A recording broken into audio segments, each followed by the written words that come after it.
right, guys, welcome back to Reprogramming Masculinity.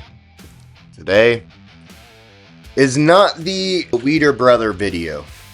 That is taking a lot of research. There's a lot to cover in that, and I just want to make sure I am compiling everything correctly. But anyways, today we're going to be reacting to Mike Israetel.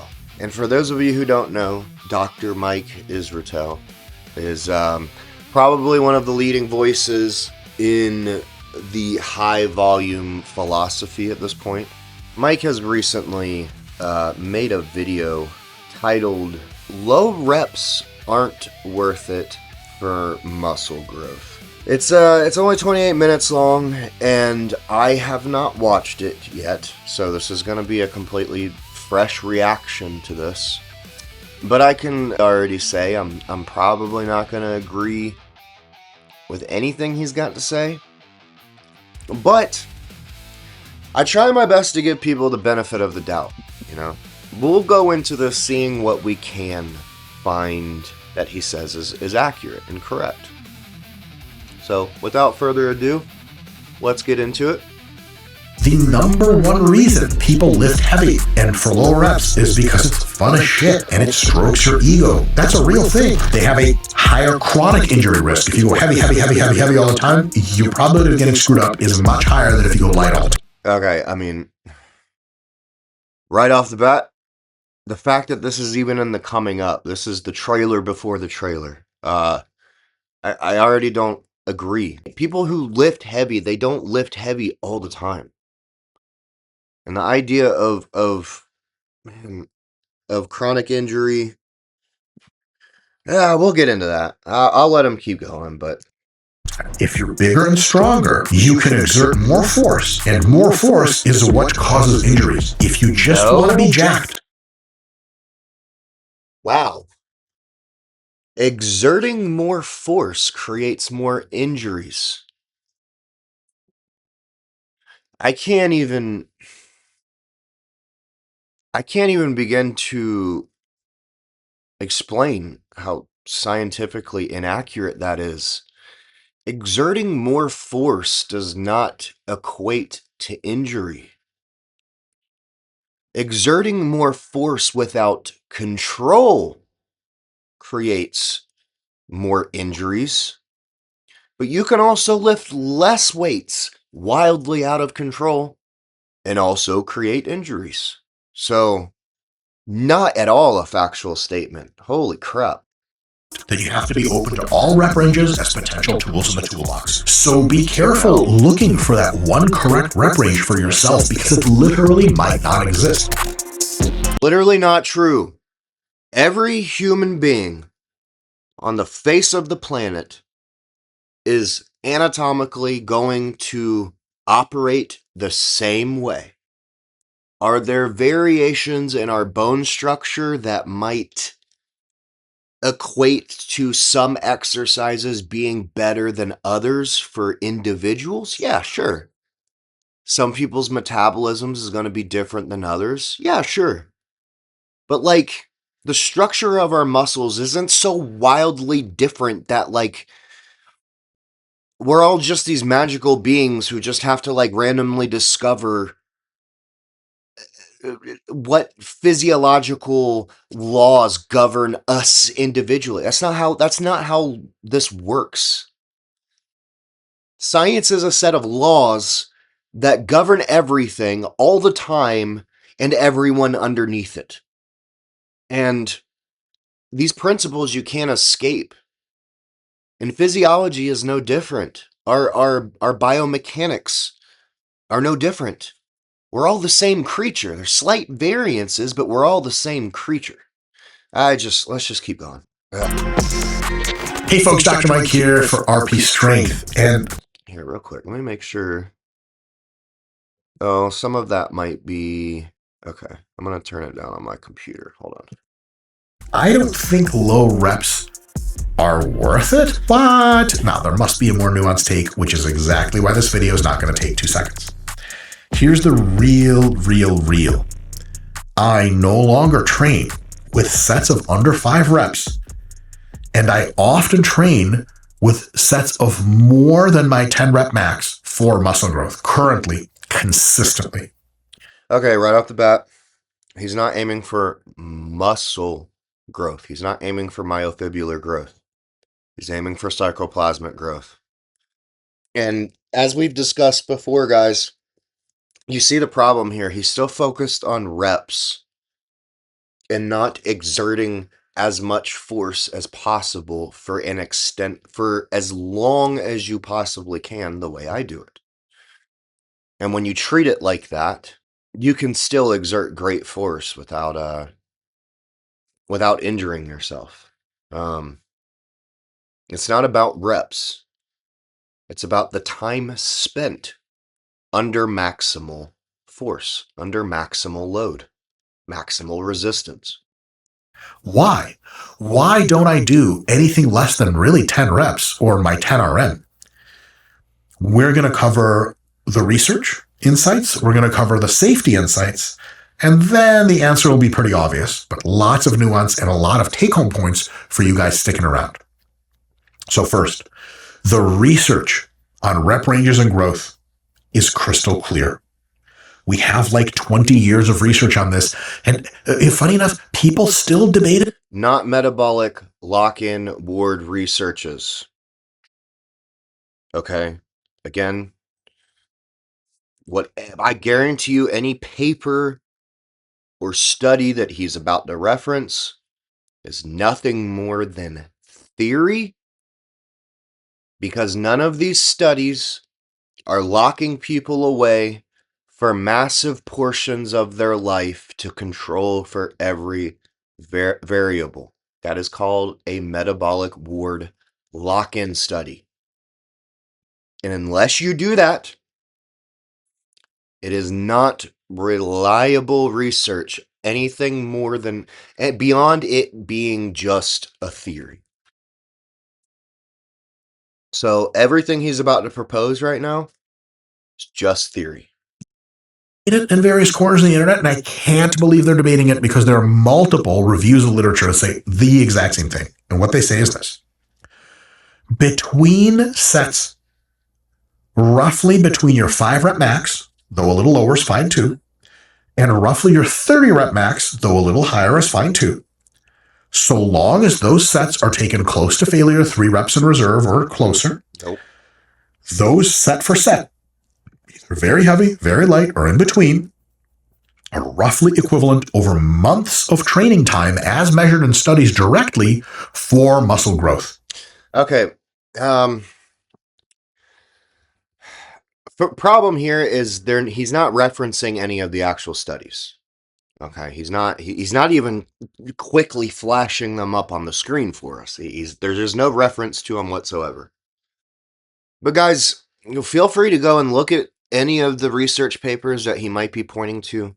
What you're going to see is a very uncontrolled period of time, maybe a week or two, where 10 to 20 men are taken with variable training history.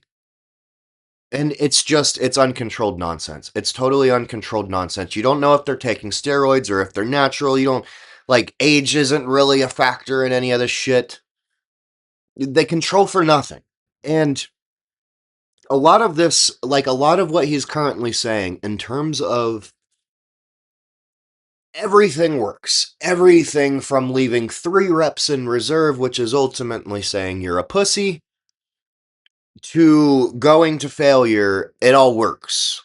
And that's logically as stupid as saying, let's say you wanted to increase your sprint time, how fast you could sprint in a given distance.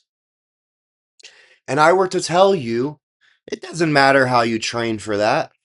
You can sprint every day, or you can go out jogging. Either way, so long as you're consistent, you're going to be able to sprint faster. Yeah, this is the logic that he's ultimately leading with right now, is that if you want intense results, you can go about getting intense results however you see fit. And like, even if research papers are trying to say that after studying something for a week or two, it's nonsense. That's not real science. It's just a real thing. No, it's not. Study after study after study. When No. we used to do research 20 years ago, 10 years, 15 years ago, we were trying to find the hypertrophy rep range, the optimal rep range for growth.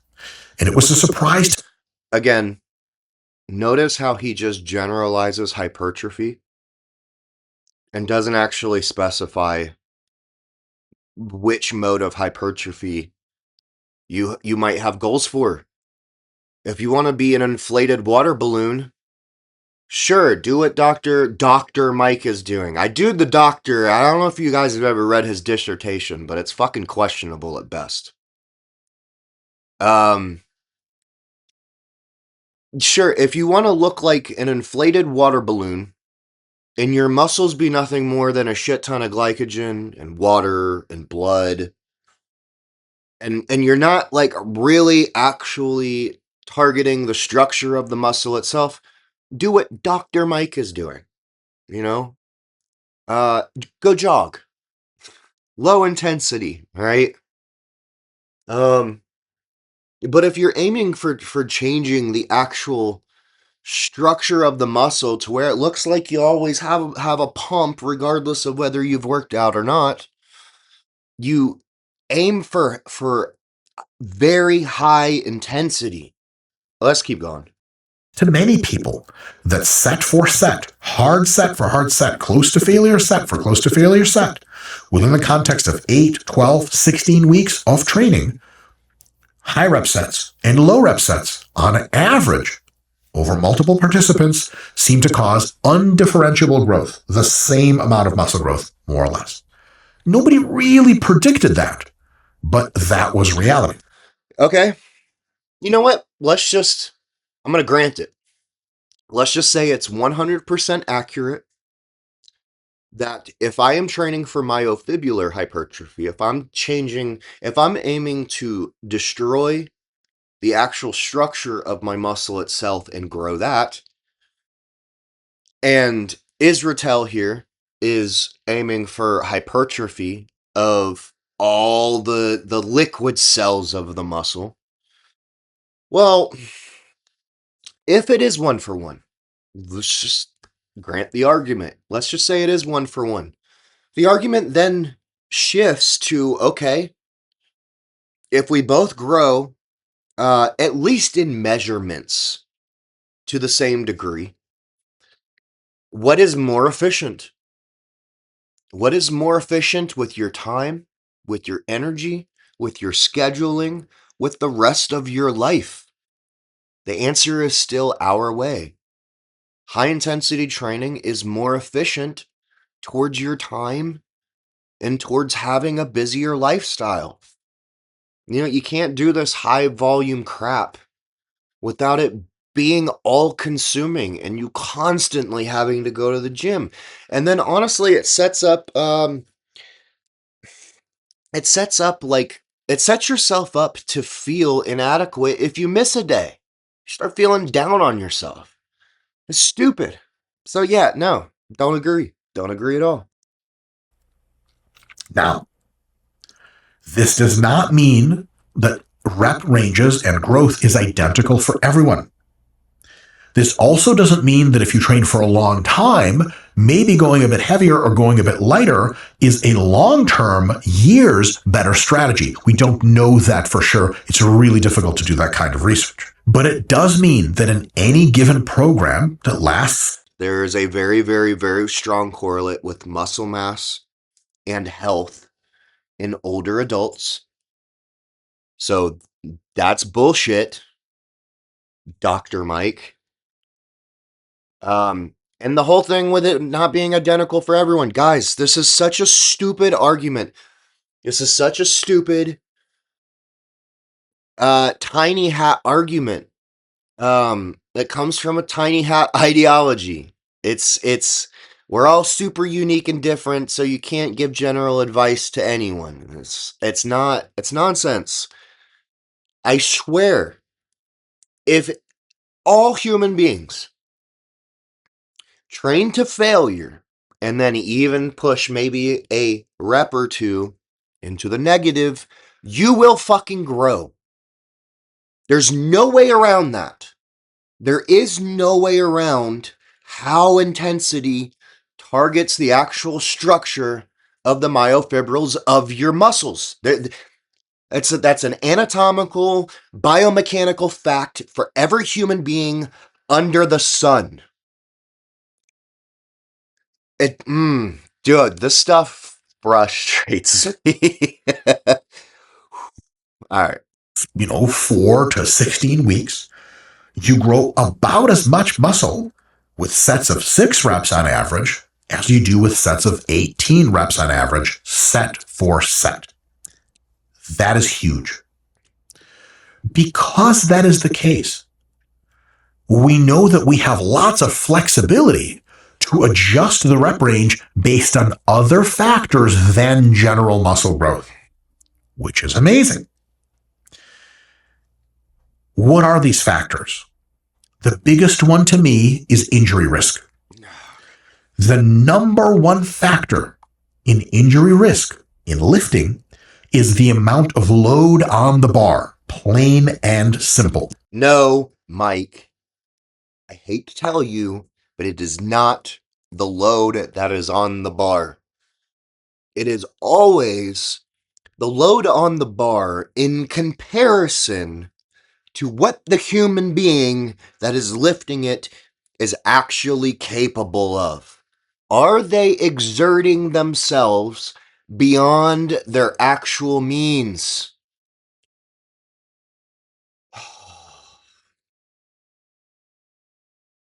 It feels like this is simple, logical stuff.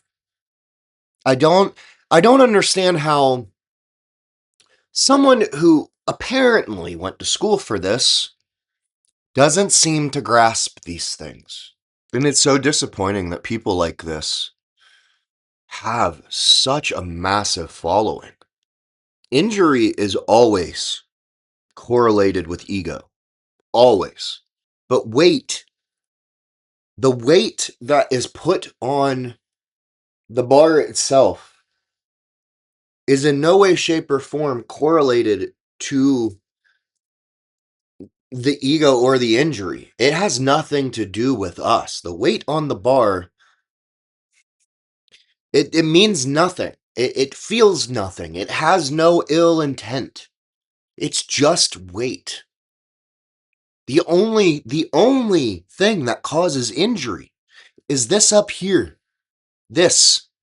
If you use this correctly, you will never injure this, even if you are trying to progress in your strength. It's just a matter of how you are progressing in your strength. Are you doing it like a bull in a china shop? Or are you doing it nice and slow and controlled like I teach you guys? It's a big difference. Big difference. Now let's keep going. A good way to represent load on the bar relatively for everyone of every size and strength is repetition max number. Your 2 repetition max is going to be categorically heavier than your 5 rep max, than your 10 rep max, than your 30 rep max. If you have bad technique or way too much training volume with your 25 rep max, in most cases, injury is still way less likely than if you just train normally with your 5 rep max. Dude, a 25 rep max, what the fuck is that? What is that? Like holding little pink dumbbells in your hand? What is that? Of course you're not going to get injured with that. That is the dumbest argument I've ever heard. That's the dumbest argument I've ever heard. That's almost as stupid as comparing a water gun to a real gun and saying, hey, if you flip around a water gun, the chance of injury is a lot less than if you're flipping around a real gun. Yeah, no shit, Sherlock. Those are really pathetic numbers to be lifting with. Guys, don't do 25 rep maxes. That's so low weight. It is yeah, that's such a waste of your time. Who cares about getting bigger if there's no strength to go along with it? People are going to look to you to be strong and you're not going to be capable of it. It's pathetic. Don't do this. 25 rep max. Jeez. The fraction of injuries that weightlifters and powerlifters experience versus bodybuilders is a different conversation entirely. And when bodybuilders get hurt, it is usually because they're lifting heavy. No, Dr. Mike, it is not usually because they are lifting heavy. It is because usually they are watching influencers like yourself do incredibly stupid shit, and then they go and try it themselves and don't at all control what they are doing, and that's how they injure themselves. I don't know how many people I've heard complain about shoulder injuries, and they're bodybuilders who just do like 20-pound lateral raises. So wrong again, dude. Again, he keeps trying to equate weight to injury, and it's just not how it works, man. It's not how it works. I mean, it makes sense why he thinks that, because from his perspective, a repetition is maximal force in like half a second contraction with barely any control on the way down. And in that world, yeah, if that's how you're going to lift, you're probably going to injure yourself if you put more weight on the bar. But if you're controlling what you're doing and really controlling it to feel that pain, you can put more weight on the bar and still control it and still never get injured. I don't understand why he thinks it's either black or white like that. It's completely illogical.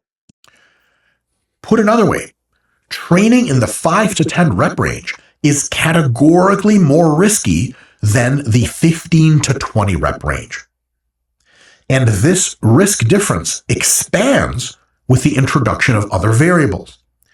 If you have a history of prior injuries to that area, let's say you've pulled or torn your quad before, or your triceps or your pecs, or one of your triceps, one of your pecs.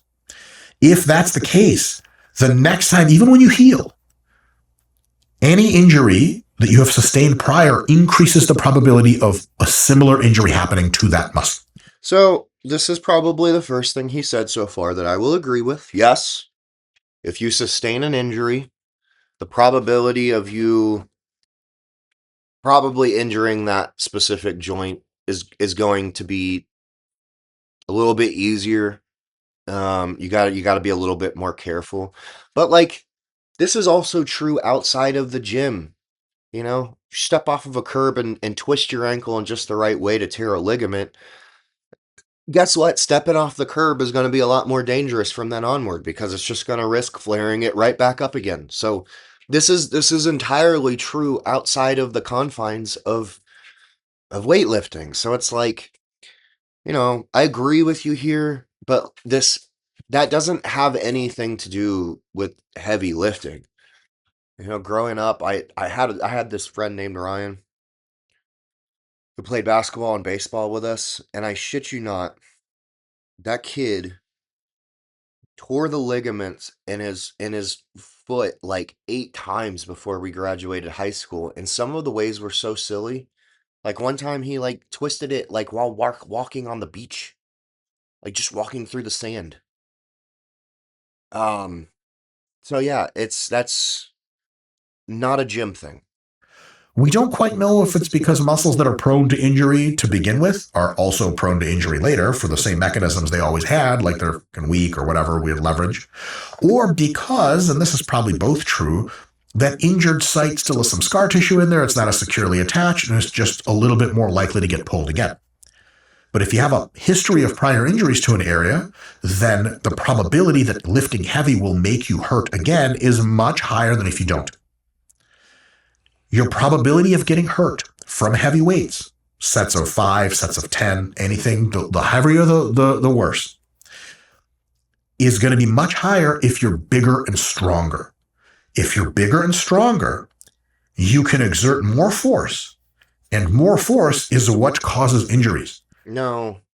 Okay, so that's where we disagreed in the intro. Look, if it was the case that injuring a joint meant that you then should and need to work out with lighter weight with that joint from now on, we just wouldn't have any strongmen.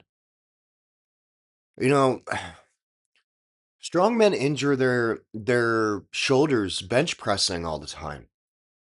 You know, most professional bench pressers don't leave their careers without having to get like 2 or 3 surgeries on their shoulders. So, if it were the case, uh,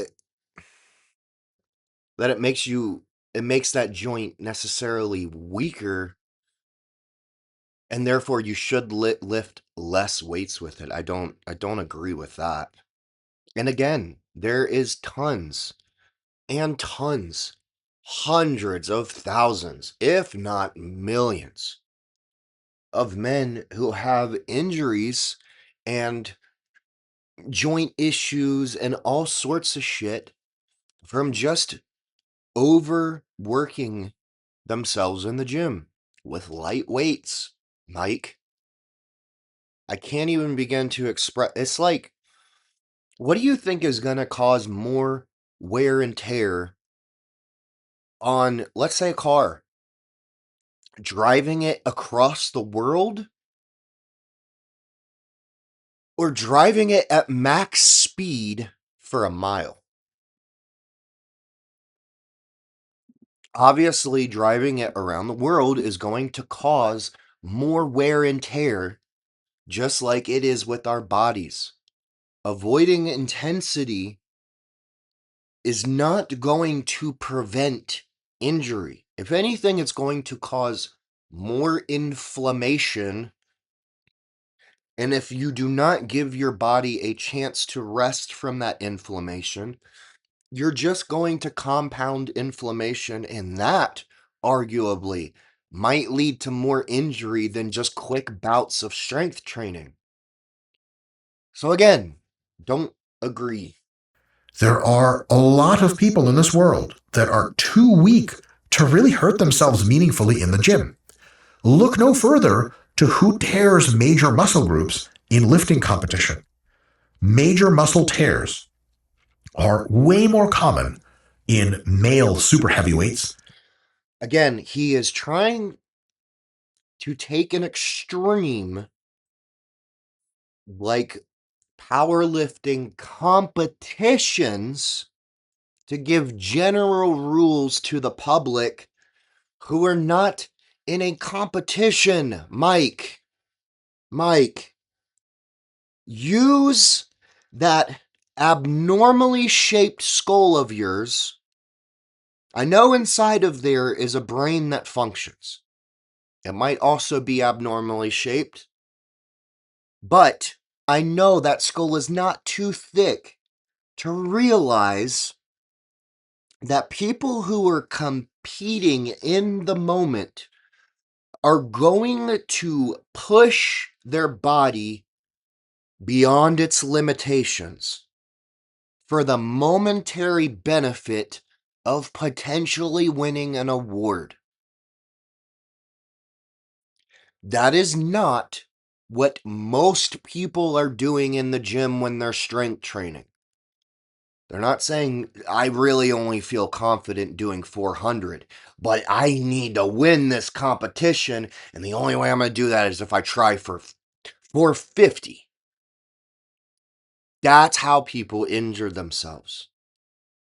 And yeah, some people do that in the gym too. It's usually when stupid freaking guys get together and start challenging each other in dumb ways while they're with each other. But When we're talking specifically about men who don't have workout partners, who tend to prefer working out alone, like myself,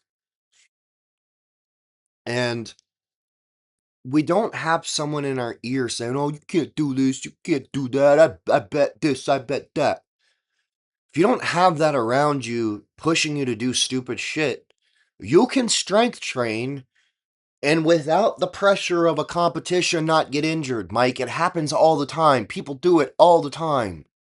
There's tons and tons and tons of incredibly strong people who don't injure themselves. So, again, guys, the weight on the bar is not the correlate to the injury itself. It is always the ego behind the injury that gets people injured.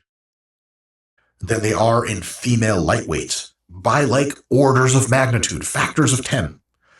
Because when people are not as strong and not as big, especially if they regularly train with weights and their tissues are very relatively strong, then they're just usually not able to push their muscle hard enough for it to rip.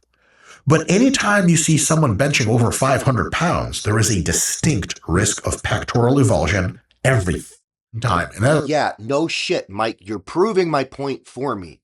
You are still pointing towards the absolute extremes during a competition. Most people, Mike, on any given day are not fucking competing. So what is the point? Why even try and make this point? Stupid. they're not comfortable to admit that that's the case, but it is the case. Scott, you ever see someone lift really heavy in real life or even over video and they unrack the bar and you're kind of like skeeved out right away? You're like, ooh. 100%. 100%. There's a Any one of those videos, I guarantee you, you're going to see a couple other men around him encouraging him to do it. Ego. Not real the weight. reason for that. The bigger and stronger you get, the more you can impose a shitload of force in the equation and get up. This is a very decent analogy to this is what is the probability of getting injured in a car accident depending on the speed of the car. If the car is going 10 miles an hour, man, you got to really get creative to get hurt, even if you hit a tree. You go 90 miles an hour and you hit a tree, you probably, the next event in your life is the funeral. Because speed is absolutely the critical variable in car accident injury probability, and force in... Again, he keeps wanting to go back to force. Force exerted, force exerted, force exerted. I swear, Dr. Mike is the laziest influencer imaginable. He's so terrified of intensity and exerting force. No, Mike. The missing variable is ego. That's what you are not equating into this system here. You're forgetting the ego. People who strength train without the ego get stronger without injuring themselves. Dummy! I might have to do a part 2 to this. I didn't think I would need to, but we're only 8 minutes in. This is, this dude frustrates me to no end. Lifting is the critical variable in probability of injury. The bigger and stronger you get, the more force you can impose. Your chance of injury also goes up if you're in a high fatigue state. Missing some sleep from the last few nights, weeks. I just want to add that if you go by Dr. Mike's logic, that exerting force equals injury.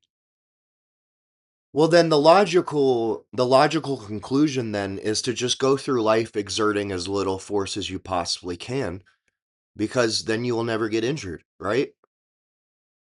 Isn't that the logical conclusion of his assessment?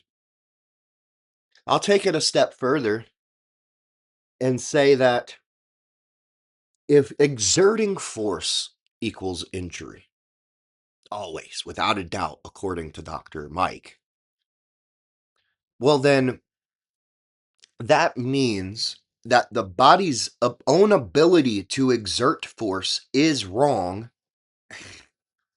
and therefore biomechanics and physiology is wrong, and you need to actively try to not do what your body can do. It's It's so asinine and ridiculous on the face of it when you break it down logically. It doesn't track. He's trying to say 1 plus 1 equals 5. Stupid. Of hard training and dieting really getting you fatigued, and everything in between, the more fatigued you are, the more likely you are, absolute effort for absolute effort, to get hurt. Now, I got to be really clear about what this means. It's a big, big insight. If you are benching 190, 195, 200 for sets of 5 in your program, when you get to benching 200 pounds for sets of 5, if you're really fatigued and you still grind and you still get that set of 5, that set of 5 is a very high risk compared to if you weren't fatigued.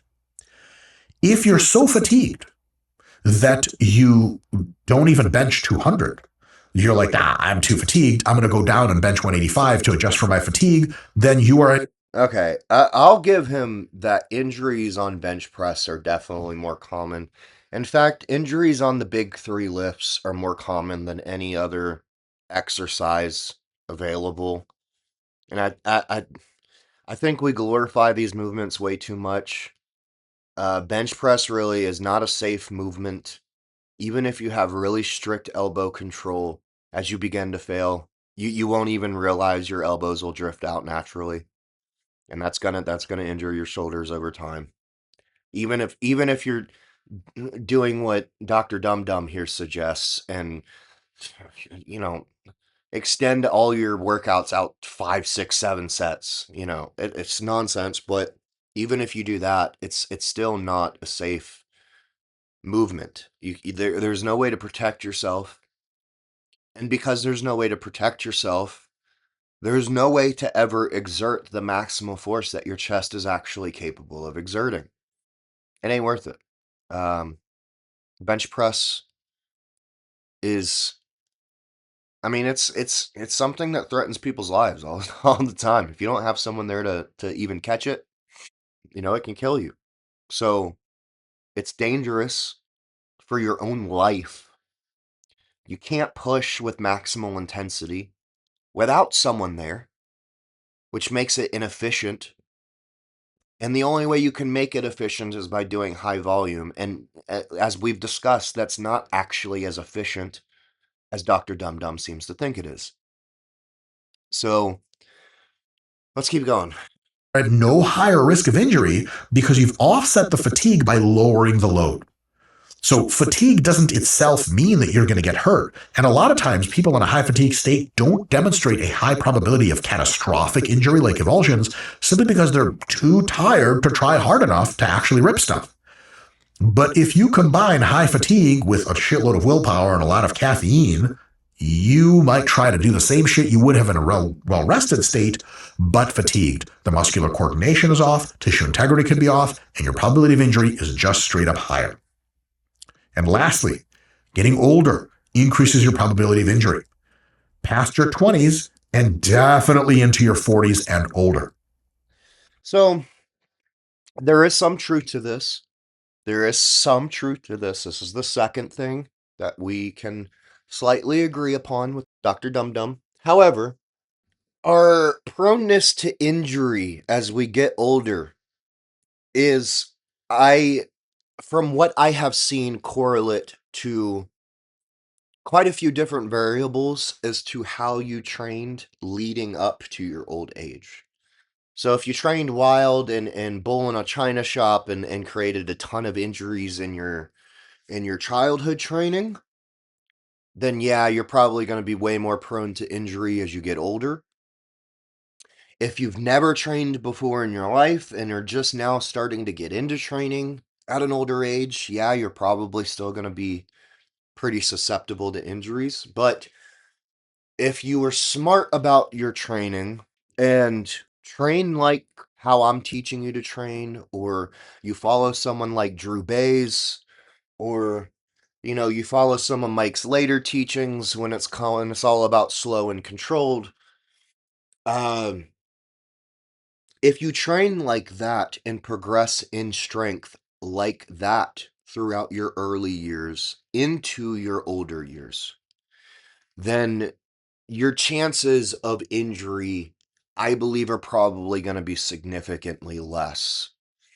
And to give you an example of why I think so, this is even there's even on the female side of things, a good example of this is actually female pregnancy. You know, if women have never had children before and start trying to have them in their mid to late 20s, early 30s, it becomes more and more difficult for them to be able to deliver babies to term without miscarriages, without issues with the mother, so on and so forth. And usually women who put it off until later in life end up making it so difficult for themselves that they typically tend to not be able to have children past 40, roughly. However, if women start having children at a really young age and consistently have children as they get older, the children that they have in their 30s are nowhere near as complicated to have as the women who are just now starting out. So there's a lot of things in human biology that actually do reflect this. It's all about the grace in which you carried yourself in your younger years. That's going to correlate to how your body handles things as you get older. But look, I'm gonna stop it here. this is this is already a pretty. I'm gonna have to break this down into several videos because I'm sure there's gonna be more that we disagree with on Dr. Israel. If you know, you know. Um, come back next time for part 2 of this, and maybe by then I will have released the Weeder Brothers video. But yeah, I appreciate you guys stopping by. And leave a comment. Let me know if you can't stand Mike Israel. Let me know if you love Mike Israel. Let me know if you like me. Let me know if you hate me. Let me know if you agree. Leave a comment telling us how much you hate leaving comments. Help out the algorithm. Appreciate you guys, and peace be with you.